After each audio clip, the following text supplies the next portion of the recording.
So, a long debated controversy on electoral bonds is about to end as Supreme Court has started hearing batch of petitions challenging the anonymous electoral bond scheme. ये controversy कैसे शुरू हुई, इसका brief हम आपको already अपनी previous video में दे चुके हैं. You can review the video again. The link is mentioned in the description. जैसा कि हमने आपको बताया था, political party communist party of India and NGOs common cause and association for democratic reforms ने फाइनेंस एक्ट 2017 के उन प्रोविजंस को चैलेंज करते हुए पिटीशन फाइल की है जिसने इलेक्टोरल बॉन्ड्स के लिए रास्ता बनाया था. उन्होंने इस स्कीम को an obscure funding system which is unchecked by any authority बताया था और अपने कंसर्न्स रेज किए थे. पर 2021 में सुप्रीम कोर्ट ने इलेक्टोरल बॉन्ड्स के रिलीज को स्टे करने से मना कर दिया था. मुद्दा वहां शांत नहीं हुआ. प्रीवियस हियरिंग में chief justice of India DY Chandrachud, justice JB Pardiwala and justice Manoj Mishra के बेंच ने इन बैच ऑफ पिटीशंस पर प्रिलिमिनरी इशू सुने थे. पर मनी बिल के एक इशू की वजह से मैटर की हियरिंग एडवोकेट प्रशांत भूषण के कहने पर 31 अक्टूबर के लिए लिस्ट की गई. जब 31 अक्टूबर को हियरिंग कमेंस हुई तो chief justice of India DY Chandrachud, justice Sanjeev Khanna, BR Gavai, JB Pardiwala and Manoj Mishra के बेंच ने पिटिशनर्स के आर्गुमेंट्स को कंसीडर किया. केस के आर्गुमेंट्स एडवोकेट प्रशांत भूषण ने ओपन किए. वो इस केस में lead petitioner association for democratic reforms की तरफ से प्रेजेंट हो रहे हैं. हियरिंग की शुरुआत में भूषण ने कोर्ट को बताया कि इशू डेमोक्रेसी की रूट तक जाता है. उन्होंने बेंच से कहा कि स्कीम के अंडर पॉलिटिकल पार्टी एग्जेम्प्टेड है इलेक्टोरल बॉन्ड्स के बायर की आइडेंटिटी डिस्क्लोज करने से और सिर्फ सेंट्रल गवर्नमेंट जानती है कि किसने किसे डोनेट किया क्योंकि bonds state bank of India ने इशू किए हैं.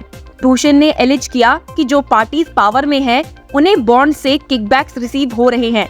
उन्होंने कहा कि सिर्फ सेंटर में रूलिंग पार्टी को ही इस स्कीम के अंडर 50% डोनेशन रिसीव हुई है.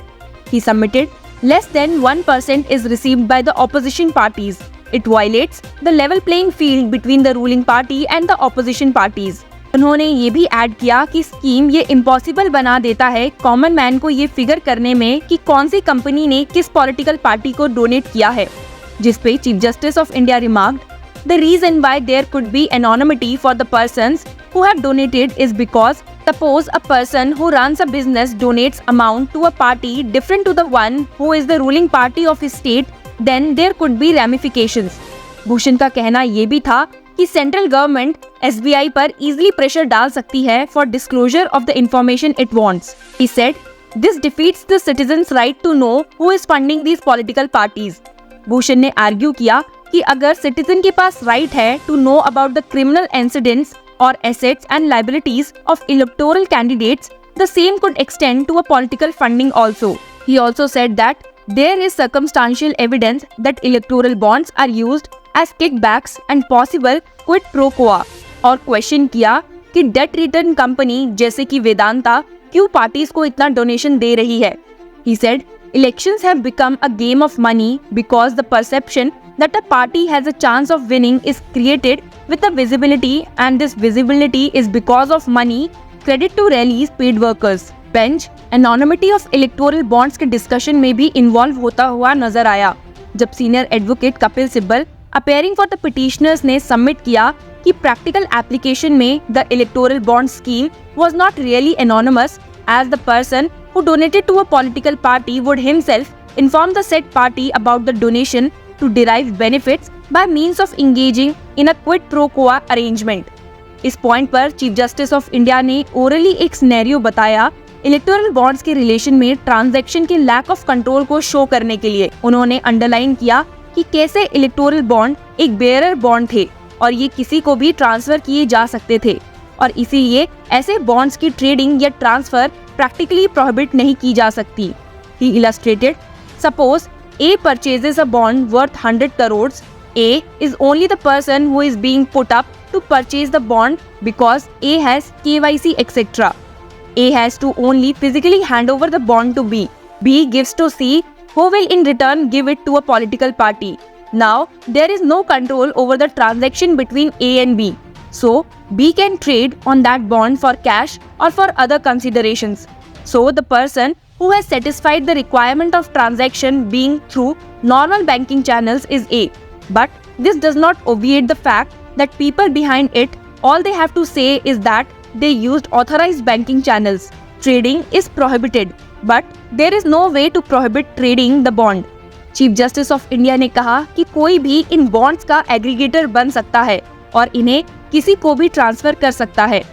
जस्टिस खन्ना ने भी इसमें ऐड किया कि क्योंकि ऐसे ट्रांजैक्शंस बॉन्ड्स के रियल परचेजर पर एक व्हील क्रिएट करते हैं, there could not be the questions regarding quid pro quo with the beneficiary party, जिसपे सिब्बल ने एग्री करते हुए कहा, that's right, ultimately people who actually invested in it will tell the political party.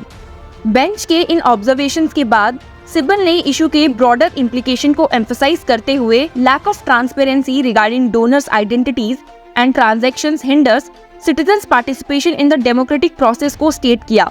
उन्होंने argue किया कि स्कीम की पहुंच इलेक्शंस के बियॉन्ड तक है, it lacks proportionality and may unfairly favors the party in power, potentially violating Article 324 of the Constitution. In short, Sibal के arguments broadly देखा जाए तो 5 सबमिशंस पर थे। First, the relationship between capital and influence.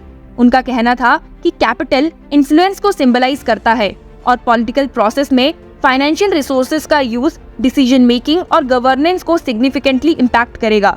Second, free and fair elections Indian constitution के basic structure का part है, इसीलिए सभी पार्टिसिपेंट्स को इलेक्टोरल प्रोसेस में एक लेवल प्लेइंग फील्ड मिलना चाहिए। थर्ड, उन्होंने कहा कि इलेक्टोरल बॉन्ड्स शेयर होल्डर को ये बताने में फेल है कि उनका पैसा कैसे स्पेंड होगा और ये एक सीरियस इशू क्रिएट करता है। Sibal question the share holders put in their money to ensure that the corporation functions within the framework of MOA. Now you give the power through an amendment to this nature to allow shareholders' money to be used inconsistent with the MOA, and this is done without consultation or consent of shareholders. Under which law can this ever be allowed? Fourth, Sibal ने एक issue raise किया and that is the electoral bonds misalignment with the purpose. इसे उन्होंने एक illustration के साथ बताया। I make donation of 10 crores to a political party through electoral bonds. The party can give it to a mainstream media channel and say, propagate my ideology or give a present to someone. There is no spending requirement. You can spend this money however. You can build your office. You can set up a whole internet network throughout the country. You can use advertising campaign, show your face 20 times a day. Fifth, उन्होंने concern raise किया कि कैसे electoral bond scheme उन्हें protect कर सकता है जो corrupt practices में इन्वॉल्व है। अपने आर्ग्यूमेंट्स को कंक्लूड करते हुए he said, if you want corporate funding then that corporate funding must be for electoral process, not for political parties, otherwise it is not free and fair elections. If the voice of the corporate sector drowns the voice of the citizen, that's very dangerous. Day 1 पर advocate शादन फरासत appearing on behalf of the communist party of India ने भी अपने arguments comments किए और अपने submissions दिए। अगर उनके आर्ग्यूमेंट्स को भी हम पॉइंट्स में देखें तो his first submission was that electoral bond scheme not for reducing black money. उन्होंने कहा कि इलेक्टोरल बॉन्ड स्कीम गवर्नमेंट द्वारा बनाया गया एक ऑल्टरनेटिव व्हाइट मनी चैनल है जो ऑलरेडी बने हुए डिस्क्लोजर बेस्ड चैनल्स को रिप्लेस करता है और इस नए चैनल ने प्रोसेस में एनोनिमिटी क्रिएट कर दी है।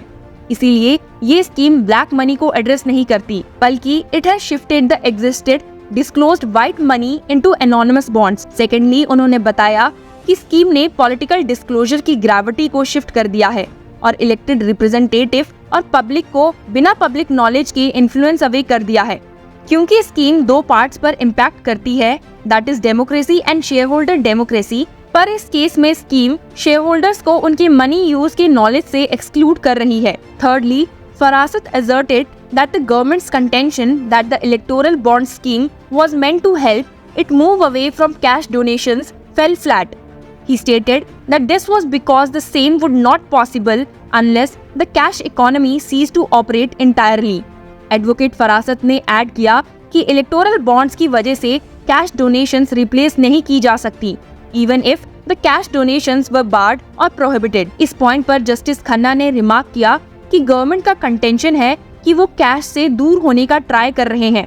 He said, we can't say that this attempt should not be made. अपने अगले सबमिशन में सबमिट करते हुए उन्होंने कहा, scheme shareholders right to conscience under article 25 of the constitution को वायलेट कर सकती है उनका कहना था कि lack of transparency may infringe upon an individual's right to conscience as they could unintentionally be funding a party or ideology they do not support. He said, a person with X conscience may not want to fund a right-wing party. A person with Y conscience may not want to fund a left-wing party. It may infringe upon his conscience to use his property to support and fund a particular party. Matter की hearing day 2 के लिए shift कर दी गई है. So, to keep yourselves updated with the case, keep following Law Chakra.